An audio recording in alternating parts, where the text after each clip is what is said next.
Ja, ihr lieben Online Michael Church und auch hier in Zürich, es ist so, vor einigen Jahren hat meine Familie gesagt, wir feiern Weihnachten immer ohne dich, du bist immer im ICF mit der Candlelight, mit Christmas Experience. Und dann habe ich zu Gott gesagt, Gott, ich habe ein Problem. Ich möchte nicht, dass meine Kinder sagen, wow, ICF ist eine super gute Church, Leo ist ein schön blondierter Pfarrer, aber war nie zu Hause. Und dann haben wir gesagt, okay, lass uns doch mit der Familie eine gemeinsame Predigt machen.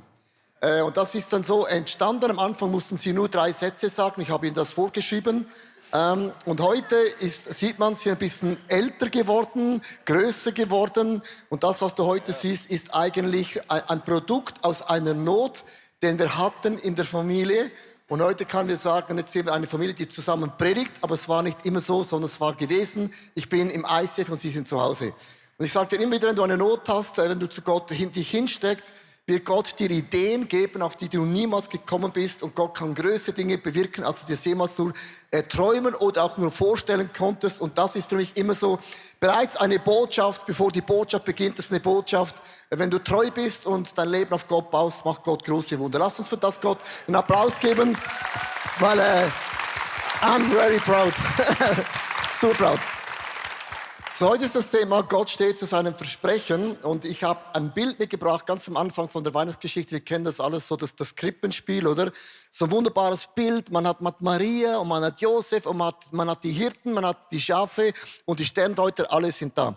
Und jetzt ist es hochinteressant, dass in der Weihnachtsgeschichte gibt es so ein paar Zusagen, die Gott macht, die sind sofort eingetroffen. Also Gott sagt zu Maria, du bekommst einen Sohn, den Messias. Und nach 9 Monaten, boom, schakala, war Jesus da. Dann Josef hat ein bisschen länger gebraucht, aber dann bei den Hirten begegnet den Engel ihnen und er sagt ihnen ein Wort. Und Wochen später sehen sie das Wort in Erfüllung. Aber es ist nicht immer so, dass Gott dir ein Wort gibt, wie bei Maria, bei Josef, bei den Hirten, dass sich das plötzlich einfach sofort erfüllen wird. So meine Frage, die ich uns allen stellen, auch mir selber stelle, ist, wie gehst du mit dem um, wenn Gott dir eine Verheißung gibt, eine Zusage gibt, eine Vision gibt, eine Leidenschaft für etwas gibt, und du nimmst es total begeistert und dann merkst du, die Jahre vergehen, du bekommst mehr und mehr graue Haare, die Alten haben schon die Haare in den Himmel geschickt und du merkst einfach, es bewegt sich gar nichts und dann kommt die Frage, warum muss ich warten und andere Leute warten nicht? Und es gibt in der Weihnachtsgeschichte einen Mann, den überliest man, und ich möchte heute mit meiner Familie zusammen über diesen Mann sprechen, in Lukas Kapitel 2, Vers 25. Damals wohnte in Jerusalem ein Mann namens Simeon. Er lebte nach Gottes Willen, hatte Ehrfurcht vor ihm und wartete voller Sehnsucht auf den Retter Israels. Dann wollte ich wissen, ich bin ja Theologe, wie lange hat dann Simeon gewartet? Und ich habe dann auch ChatGPT gefragt. Sie hat gesagt, ich weiß es nicht. Und ich glaube, dass Gott nicht ein Datum gibt. Simon, du wirst 20 Jahre warten, dann wäre es ganz einfach. Dann weißt du, aha, mach dir keinen Stress, mach dir keine Sorgen, mach keine Proklamation. Musst einfach 20 Jahre Geduld haben und dann kommt es in Erfüllung. Aber dass Gott hier nicht sagt, wie lange er warten muss, bedeutet, wir sind immer in einem Spannungsfeld. Wer von euch liebt Spannungsfelder? Hand unten. Danke, alle sind unten. Niemand liebt Spannungsfelder. Spannungsfälle bedeutet, Gott macht eine Zusage, aber wann dann das geschieht, sagt Gott nicht. Und das heißt, wir bleiben immer abhängig von diesem Gott im Himmel. Wir haben ein Bild, um das zu erklären, das ist, wie man so Plätzchen macht. In der Schweiz sagt man Gurzli, Plätzchen oder Kekse. Kekse beginnt ganz einfach, hast eine Idee. Mailänderli, Spitzbuben, was auch immer, hast eine Idee, oder? Mit Idee hast du noch kein Plätzchen gemacht. Das beginnt mit einer Idee. Dann brauchst du ein paar Zutaten, oder? Das ist logisch, sonst geschieht dann nichts. Und dann beginnst du das in das Blech zu nehmen. Alles wunderbar vorbereitet. Und dann nimmt man das, tut's in den Backofen. Und dann weiß jede Person, es dauert. Oder es dauert. Und dann nimmt man es raus und dann kannst du es essen. Und warten ist eigentlich genau das Gleiche. Du durchläufst ganz verschiedene Prozesse in diesem Backen, ganz konkret. Es sind eigentlich 4 Dankesmomente, die wir euch teilen möchten. Logisch für jede Person einen Dank, wie man das machen kann. Das erste ist, beginnt mit einem Dank, dass Gott zu mir spricht. Ich bin dankbar, dass Gott zu mir spricht, weil es gibt ein kleines Detail in der Geschichte von Simon. Ich lese euch vor Lukas 2, 25b bis 26. Der Heilige Geist ruhte auf Simeon. Und durch ihn wusste er, dass er nicht sterben würde, bevor der Christus, den Herrn, den Retter, gesehen hätte. Das Wort Simeon heißt hören. Er hat was gehört. Und ein Wunder beginnt immer, du hörst ein Wort. Du liest einen Bibelvers. Du hast eine Idee, einen Gedanken. Also ein ganz einfaches Beispiel. Ich habe eine Idee, ich backe Mailänderli. Wer kennt Mailänderli? Das Einfachste, das Leckerste geht da rein und da bleibt es stecken. Mailänderli. Und alle denken, ja, aber nur ein Gedanken macht noch kein Plätzchen. Es beginnt immer mit einer Idee. Und die Idee ist nicht der Backofen, das Blech und das Mehl und die Eier. Die Idee beginnt hier, ist eine Idee. Darum sagt die Bibel, verachtet nicht die kleinen Anfänge, verachtet nicht die Ideen, die du hast. Wenn man eine Person fragt, die eine Firma aufgebaut hat, oder jemand fragt, die hat eine Microchurch aufgebaut, oder jemand fragt, du hast eine Online was aufgebaut, du hast eine Church aufgebaut, und Leute fragst, wie hast du das gemacht, ist die Antwort immer das Gleiche. Ich hatte eine Zusage, ich hatte ein Wort, ich hatte eine Idee, ich hatte eine Leidenschaft. Und dann sagen Leute, weißt du was ich hatte? Nichts. Ich hatte eine Zusage, eine Idee, einen Traum, eine Vision. Und dann weiß jede Person, die Zutaten von Mehl, Eier, Zitrone, Wasser, all diese Dinge, heißt das Wort, was Gott bestellt, bezahlt er auch. Weil jede Person würde sagen, als ich die Firma startete, ich hatte kein Mehl, keine Zitrone, keine Eier, ich hatte gar nichts. Ich hatte eine Idee. Aber wenn ich zurückschaue, hat Gott es connected mit vielen Dingen, die ich nicht machen konnte. Gott beginnt mit einer Idee und dann wird Gott die Zutaten dir schenken. Es gibt eben im Hirn, und ich habe das ganz kurz ein Bild mitgebracht, es gibt im Hirn ein Problem. Also unser Hirn hat viele gute Dinge, aber es gibt ein Problem. Wenn wir Stress haben, wenn du in einem Spannungsfeld drin bist, dann schaltet dein Hirn alles ab, was emotional zu viel Energie kostet. Man nennt das Unaufmerksamkeitsblindheit. Das ist, wenn dein Mann zum Beispiel, du fragst in der Küche etwas, er sieht etwas nichts, das ist ein anderes Problem. Sondern plötzlich vergisst du Dinge. Also was ganz konkret passiert ist, wenn du Stress hast, wenn Gott dir ein Wort gibt und du wartest, kann es sein, dass du so viel Stress hast, dass du die Verheißung Gottes nicht mehr siehst. Was Folgendes passiert beim Hirn ist Folgendes. Wenn du einen Sonnenuntergang sehen möchtest, du gehst in die Wildnis raus, willst den Sonnenuntergang sehen und ein paar Fotos machen und plötzlich kommt ein Löwe. Wenn der Löwe kommt, ist es vorbei mit dem Sonnenuntergang. Sondern du wirst rennen um dein Leben wie Forrest Gump. Und dann werden dich Leute fragen, hey, und wie war der Sonnenuntergang? Hast du die Sträucher gesehen in der Sonne? Und du denkst, nee, ich habe nur noch mein Leben gesehen. Also eine Extremsituation von einem Löwen schaltet dann hier alles aus, was es gibt an Zusagen, an Verheißungen, an den Worten von Gott, und du siehst nur noch dein Problem. Und sei mal ehrlich, wenn du wartest auf das Wunder, wartest auf die Entstehung von diesem Zusage Gottes, was dein Hirn irgendwann macht, man stellt plötzlich die Verheißungen ab. Du siehst nur noch deine Not, was nicht ist, was sein sollte, und plötzlich merkst du, die Worte Gottes, die Zusagen Gottes, die Visionen sind plötzlich alle verschwunden. Und meine Frage ist ganz konkret an dich und auch an mich, wo hast du ein Wort von Gott bekommen, eine Idee? Da war noch nichts von dem, aber der Stress, das Warten hat alles weggelöscht und es ist wie vorbei, weil du nur noch das siehst, was deine Not ist, statt das siehst, was Gott dir zugesagt hat. Das zweite Dankes ist in diesem Prozess von dem Plätzchen, wird uns Stefan erzählen. Go, Bro. Genau, der zweite Punkt ist, ich bin dankbar, weil es gelingen wird. Und wenn wir auf diese ILO gehen, dann haben wir jetzt den fertigen Teig auf dem Blech. Aber bis wir die fertigen Plätzchen haben, ist es noch eine lange Zeit. Wir haben das Wort Gottes erhalten, die Zusage Gottes, die haben wir schon auf dem Blech. Aber bis sie unsere Realität wird, ist noch eine lange Zeit. Und vielleicht kennst du solch einen Moment in deinem Leben. Und ich habe auch so einen Moment erlebt. Und zwar habe ich vor 2 Jahren mit meiner Frau geheiratet. Und wir haben uns riesig gefreut, in unsere neue Wohnung einzuziehen und das Eheleben zu starten.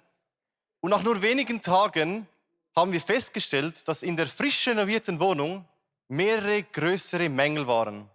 Und wie sich das so gehört, haben wir das natürlich unserem Vermieter gemeldet. Aber relativ schnell waren wir dann mit einem Vermieter konfrontiert, der sich eigentlich nicht wirklich für diese Dinge interessiert hatte. Mehr noch hat er uns sogar die Verantwortung für das Beheben dieser Mängel, was eigentlich seine Aufgabe wäre, zugeschoben.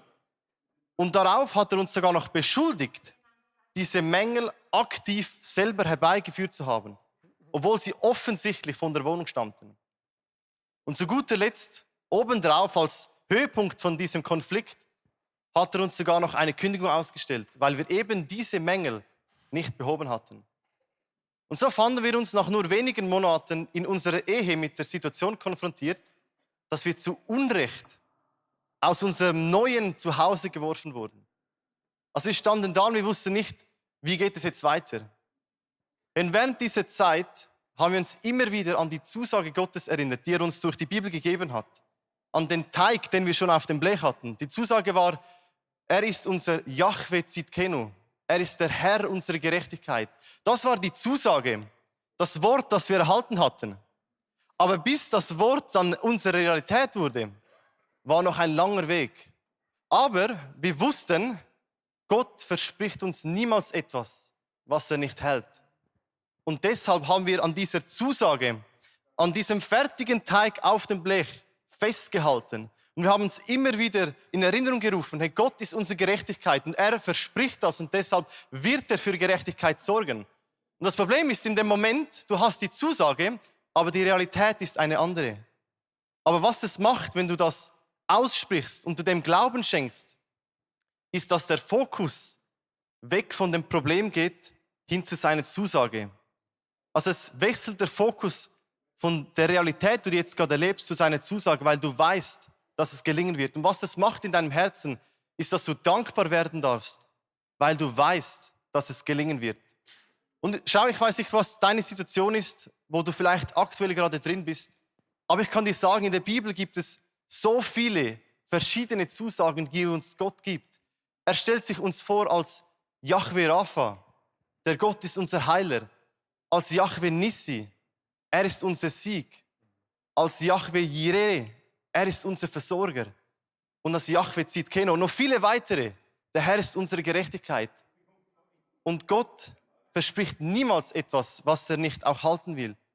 Und deshalb darfst du dich in deiner Situation an dieses Versprechen klammern. Du kannst daran festhalten und du darfst wissen, dass Gott es gut meint mit dir und dass er seine Zusage hält. Und deshalb kannst du dankbar werden, weil es gelingen wird. Denn wenn wir in die Geschichte von Simeon gehen, dann lesen wir im Lukas 2, 29 bis 30, wo das Kind Jesus in den Armen hält, wo er sagt, Herr, du hast dein Wort gehalten, jetzt kann ich, dein Diener, in Frieden sterben. Ich habe es mit eigenen Augen gesehen, du hast uns Rettung gebracht. Und schau, in diesem Moment war die Welt noch nicht gerettet. Jesus war erst als kleines Baby da. Aber was ich so spannend finde, ist, dass Simeon in diesem Moment sozusagen wortwörtlich an diese Zusage, die Gott uns gibt durch das kleine Kind Jesus, er hält sich an diese Zusage und er weiß, dass Gott niemals etwas verspricht, was er nicht hält. Und deshalb ist er jetzt schon dankbar, weil es gelingen wird. Nicht, weil die Situation sich geändert hat, aber weil es gelingen wird. Und ich möchte dich mit dem folgenden Bibelvers ermutigen. Im 1. Thessalonicher 5,18 heißt es, dankt Gott, ganz gleich wie eure Lebensumstände auch sein mögen. Es ist egal, wie deine Situation aussieht, aber wenn du den Teig, die Zusage erhalten hast, dann darfst du sicher sein, dass Gott diese Zusage hält und du darfst dankbar sein, weil er für dich schaut und weil es gelingen wird.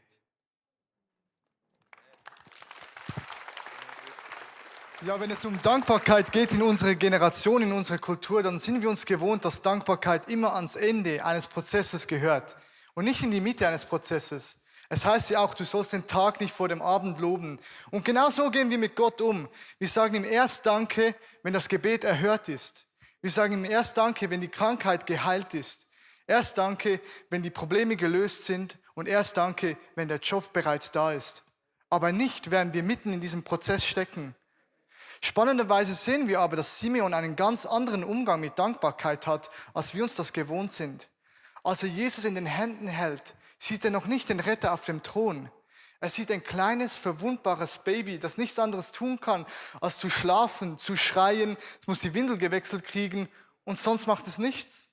Und trotzdem nutzt Simeon den Moment im Hier und Jetzt während des Prozesses, um Gott Danke zu sagen. Und ich glaube, wir dürfen uns davon inspirieren lassen. Wir sind bei den Keksen, bei den Plätzchen jetzt an diesem Moment, wo wir sie in den Ofen schieben. Wir nehmen das Blech, stellen es rein, machen zu, wissen, jetzt kommt die Zeit des Wartens. Aber diese Zeit ist nicht einfach vergeudete Zeit, weil wir wissen, der Timer, der läuft, die Hitze, die arbeitet und wir können bereits den Geruch der Plätzchen riechen und merken, da ist was im Gange. Aber um ehrlich zu sein, ist dieser Moment nicht mein Go-To-Moment, wo ich Gott Danke sage. Oftmals bin ich ungeduldig und ich erwarte, dass Gott doch schneller antworten müsste. Und ich glaube, das hat damit zu tun, dass wir als Kultur darauf trainiert werden, auf Instant Satisfaction. Und John Eldridge, der formuliert das so und sagt, wir sind alle Jünger des Internets. Und was er damit meint, ist, wir gehen ins Internet, um uns die Dinge zu holen, die wir fürs Leben brauchen. Informationen, Shopping und Social Media. Und das Internet ist so konzipiert, dass es blitzschnell funktioniert. ChatGPT hast du in 3 Sekunden die Antwort maßgeschneidert auf dein Problem. Und bei Gott musst du warten. Und das ist so mühsam. Und ich denke, warum geht das nicht schneller? Kann dieser Ofen nicht ein bisschen vorwärts machen? Aber Gott funktioniert nicht so. Da heißt es oft Prozess, Prozess, Prozess. Und das ist mühsam und löst in mir keine Dankbarkeitsgefühle aus. Aber trotzdem weiß ich ja, dass diese Zeit im Ofen extrem wichtig ist. Weil wenn ich jetzt die Kekse zu früh rausnehmen würde, sind sie ungenießbar. Oder noch extremer wird es am Beispiel einer schwangeren Frau. Wenn sie nicht die vollen 9 Monate hat im Bauch, wo das Baby heranwachsen kann und das Baby kommt zu früh auf die Welt, sind die Überlebenschancen sehr, sehr gering. Und ich glaube, Gott braucht oft diesen Prozess, wo die Kekse im Ofen sind, dass er was vorbereitet. In unserem Leben und um uns herum. Und das Schöne ist, dass wir nicht einfach warten müssen, sondern wir können diesen Duft bereits riechen und wir merken, da ist was im Gange. Gott ist bereits am Wirken, auch wenn es nicht mehr in unseren Händen liegt. Vielleicht sieht das in deinem Leben so aus, dass du in einer Ehekrise steckst, aber du hast bereits mit deiner Frau über Dinge sprechen können, die du vorher nicht über deine Lippen gebracht hast. Das ist dieser Duft, dass du nicht mehr am selben Ort stehst. Vielleicht hast du immer noch Schulden, aber du hast begonnen, die eine oder andere Rechnung zurückzubezahlen und du weißt, du hast einen Plan, wie du da rauskommen willst. Vielleicht spürst du Gott momentan nicht so in deinem Herzen, aber du hast dich aufgemacht, hier in die Kirche zu kommen, schaust dir Predigten an und du weißt, dein Hunger ist da und er wartet darauf, gestillt zu werden. Das sind diese Momente des Duftes, wo wir merken, da ist was im Gange, wir sind nicht mehr da, wo wir waren vor 3 Monaten. Gott wirkt bereits, auch wenn es nicht mehr in unseren Händen ist. Und das gibt uns Dank genug oder Anlass genug, um Gott Danke zu sagen, dass er am Werk ist. Wow, schön gemacht. Ich liebe Plätzchen machen, obwohl ich jetzt nicht gerade die Person bin, die so wunderschöne Plätzchen macht. Und ich liebe es auch, Plätzchenteig zu essen. Wer liebt das noch? Wow, der ist richtig gut, hat Zitrone drin. Und mein Punkt heute Morgen ist Dankbarkeit für das geschehene Wunder. Und mir fällt tatsächlich das Vorrecht zu, die Plätzchen aus dem Ofen zu nehmen und zu essen. Wow, schaut sie euch an. Das mache ich. Das tue ich mir jetzt nicht vorenthalten. Wow. Die Plätzchen, die sind so lecker. Ich liebe Weihnachtsplätzchen und es ist auch schön, diesen Moment zu feiern, wo etwas fertig ist, wo etwas abgeschlossen ist, wo die Plätzchen fertig sind und dann hinzusetzen mit einer Tasse Tee oder mit Kaffee und dann die Plätzchen zu genießen und zu essen, oft mit anderen zusammen, oft mit Familie, mit Freunden. Dieser Moment ist ein wichtiger Moment. Das sagt auch die Psychologie. Sie sagt, dass es wichtig ist, dass man Dinge bewusst abschließt. Zum Beispiel einen Arbeitsalltag bewusst abschließt, Möglicherweise habe ich mir überlegt, heißt es deswegen Feierabend. Man sollte den Abend feiern für das, was geschehen ist. Dass man vielleicht so eine herausfordernde Phase im Leben, wenn es sie vorbei ist, bewusst abschließt, einen Punkt setzt, damit Neues wieder groß anfangen kann. Weil was passiert, wenn wir etwas nicht abschließen, dann unser Nervensystem ist immer noch angespannt und ist immer noch in innerer Unruhe. Man hat so das Gefühl, unser Körper, unsere Seele haben das Gefühl, sie müssen auf Alarmbereitschaft bleiben und man kann viel schlechter loslassen. Wenn wir Dinge bewusst zu Ende bringen und auch noch feiern, dann geschieht das, dass wir loslassen können. Ein Prozess ist fertig und ein neuer beginnt. Wenn jetzt noch Dankbarkeit dazukommt, dann ist es folgendermaßen, dann hat sich die Leistung nicht einfach verankert in unserem Leben, weil wir irgendwie etwas erreicht haben, vielleicht ein Ziel oder der Alltag ist gut überstanden einfach oder wir haben viel erledigen können. Wenn wir mit Dankbarkeit etwas beenden und feiern, dann geben wir der ganzen Sache Sinn. Und ich liebe die Geschichte von Simeon, von diesem alten Mann. Man geht davon aus, er ist alt und er feiert. Er feiert, dass er dieses Baby auf dem Arm hat. Man hätte auch denken können, er muss sich aufregen und denken, meine Güte, ich hätte erwartet, dass der König mit einem Pferd kommt. Was soll ich jetzt mit diesem Baby? Er ist dankbar und er feiert diesen Moment. Er lobt Gott und er schließt diese Wartezeit, die er hatte, bis die Verheißung in Erfüllung ging, mit Dankbarkeit ab, weil er sagt, jetzt kann ich dein Diener in Frieden sterben. Und es gibt so viele Bibelstellen. Eine habe ich uns mitgebracht, die über Dankbarkeit schreibt. Psalmen sind sehr gut geeignet dazu. Im Psalm 100, Vers 4 bis 5 heißt es, geht durch die Tempeltore ein mit Dank. Betretet die Vorhöfe mit Lobgesang, preist ihn und rühmt seinen Namen, denn der Herr ist gut zu uns. Seine Gnade hört niemals auf. Für alle Zeiten hält er uns die Treue. Dankbarkeit ist eine Entscheidung.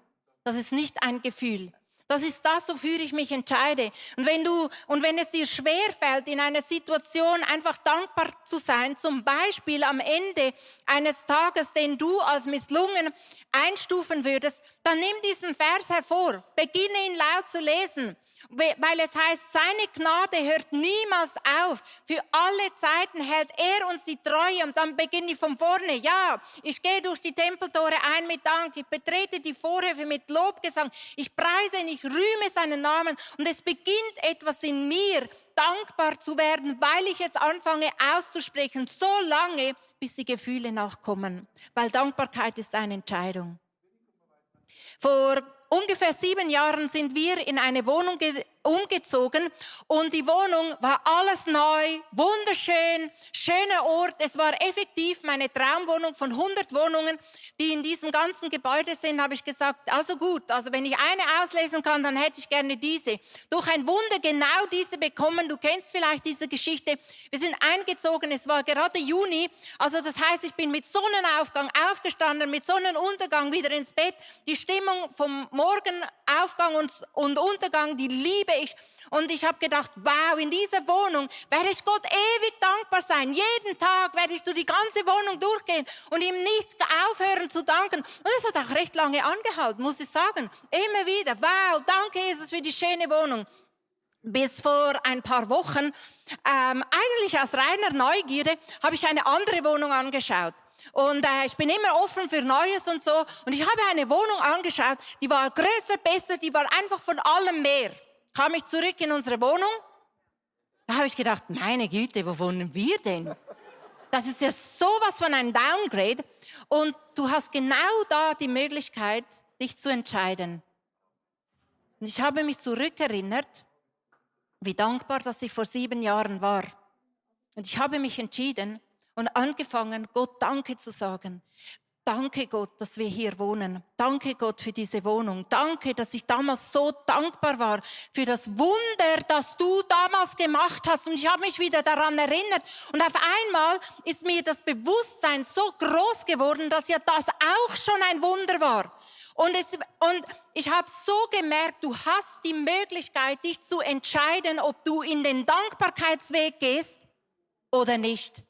Und ich weiß nicht, was für dich eine Herausforderung ist. Vielleicht in Beziehungen, vielleicht in deinen Finanzen, wo du auf dem ganzen Weg bist mit diesem Plätzchenbacken. Vielleicht hast du erst eine Idee. Vielleicht hast du den Teig schon zusammen, aber jetzt musst du ihn irgendwie noch formen und den muss man ja auch immer zuerst kühl stellen, bevor man ihn dann auswählen kann. Auch das braucht Zeit. Vielleicht ist es im Ofen, es riecht schon, aber du denkst, wie lange muss denn das noch riechen? In deiner Gesundheit,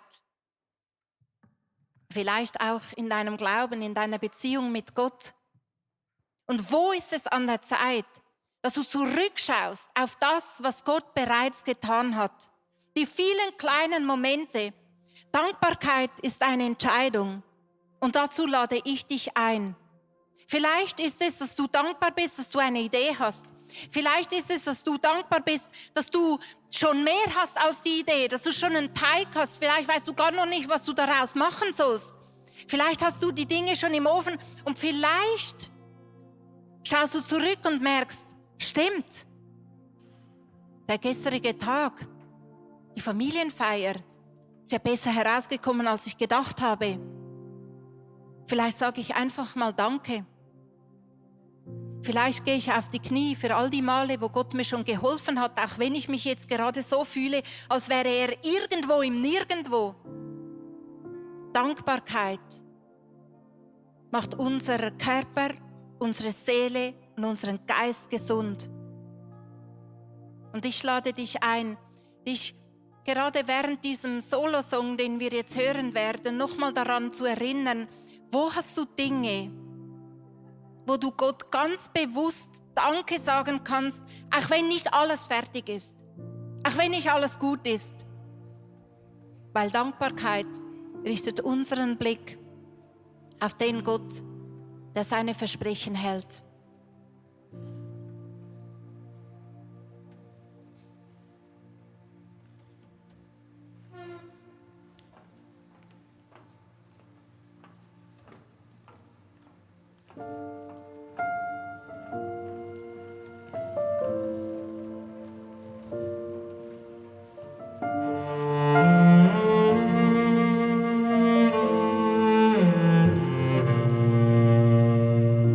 It's still a mystery to me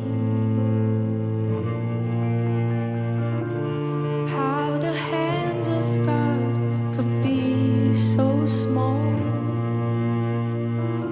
how tiny fingers reaching in the night were the very hands that measured the skies.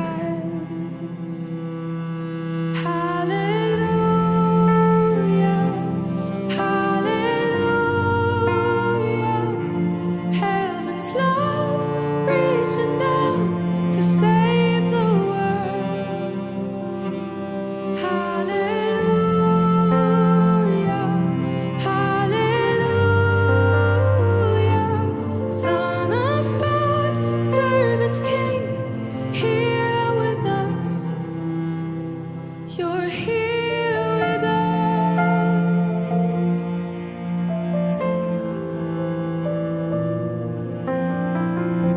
It's still a mystery to me.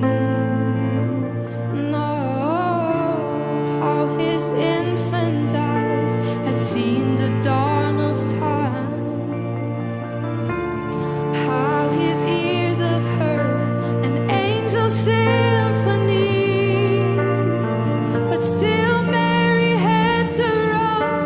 Savior, the sleep, hallelujah.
So die Weihnachtszeit ist immer so eine Zeit, man singt Weihnachtslieder, wie gesagt, man backt die Plätzchen und ich finde es ein mega schönes Bild, was uns einfach verstehen lässt, es beginnt mit einer Idee. Und oft, wenn du eine Idee hast und das jemand sagt, dann kann es sein, dass Menschen dich auslachen, weil deine Realität total anders aussieht. Es beginnt immer mit einer Idee. Und dann zu vertrauen, wenn Gott dir ein Wort gibt, dass Gott auch für die Zutaten sorgen wird. Und von das ist ein Wunder. Plötzlich hast du eine Connection. Plötzlich sagt jemand, ich bin auch dabei. Oder jemand sagt, ich kenne auch noch irgendjemand. Und plötzlich kommen die Zutaten zusammen und dann beginnt man zusammen etwas zu erstellen. Und dann hast du es auf dem Blech. Aber das sind noch keine Kekse oder Plätzchen, die man isst. Und dann geht es in den Ofen. Und das ist eben das Warten, dass ich ehrlich gesagt auch etwas finde, hätte man anders lösen können. Aber dann wartet man. Simon hat länger gewartet, als ihm vielleicht lieb war. Maria hatte nicht lange warten müssen. Und dann, wenn das Wunder geschieht, man nimmt es aus dem Backofen und man isst es, haben wir gehört, ist so ein Problem, das wir sehr schnell vergessen, weil das nächste Problem kommt ja schon wieder. Und dann beginnt das Gleiche wieder von vorne. Vor 2 Wochen hatte ich so einen Moment in meiner interaktiven Zeit mit Jesus. Ich nenne es nicht stille Zeit, weil das bedeutet, es ist still. Und ich habe mich erinnert, wie vor vielen Jahren Gott mir ein Wort gegeben hat. Das war ein prophetisches Wort gewesen von einem Brasilianer. Ich werde auf der ganzen Welt predigen. Und vor 2 Wochen habe ich mir alle Länder mal aufgeschrieben, wo ich die letzten paar Monate gewesen bin. Hey, liebe Leute, ich konnte scrollen. Und plötzlich lebst du in dem, was Gott versprochen hat, aber man empfindet es nicht mehr so. Und dann werden Dinge wie natürlich. Und es ist auch auf gut, dass man mal still sitzt und überlegt, okay, was hat denn Gott schon alles bewirkt?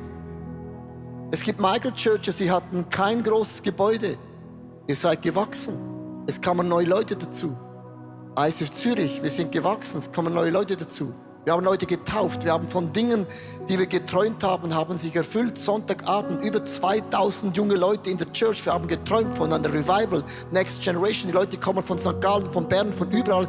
Wie ganz am Anfang im ICF. Von denen haben wir geträumt die letzten 3-4 Jahre. Und wir sehen es mit eigenen Augen, was Gott tut.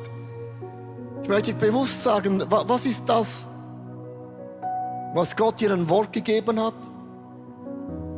aber ist so weit weg von der Realität. So, ich lade dich ein, aufzustehen, live, Microchurch und online. Ganz kurz deine Augen zu schließen.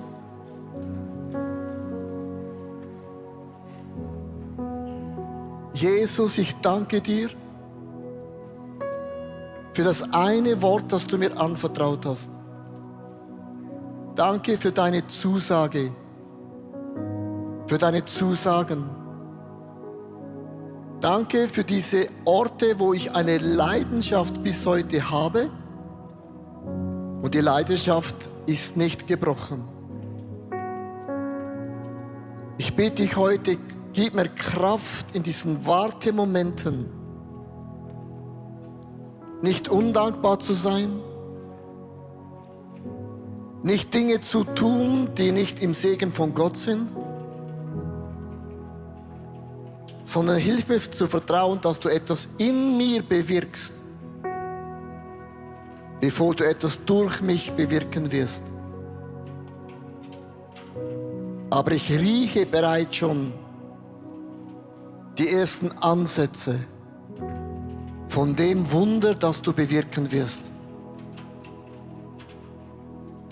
Und ich werde dir Danke sagen, weil ich das Wunder erleben werde.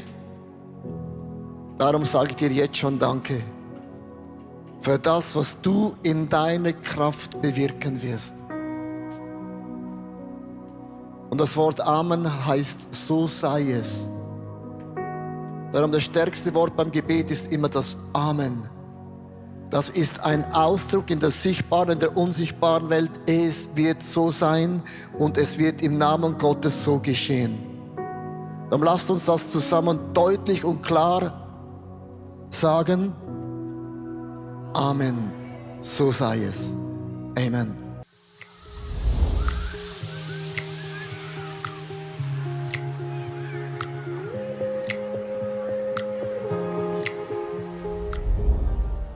Schön, dass du dabei warst. Ich hoffe, dass die Predigt dir geholfen hat und du viele Dinge auch für deinen Alltag umsetzen kannst. Wir würden wirklich gerne mehr von dir erfahren. Vielleicht hast du Fragen, was beschäftigt dich? Dann besuch uns doch auf unserer Homepage icf.ch/connect. Dort erfährst du auch, was uns als Community eigentlich ausmacht. Alles, was du hier siehst, hat zu tun. Viele Volunteers, sie haben ihre Talente investiert, ihre Zeit investiert.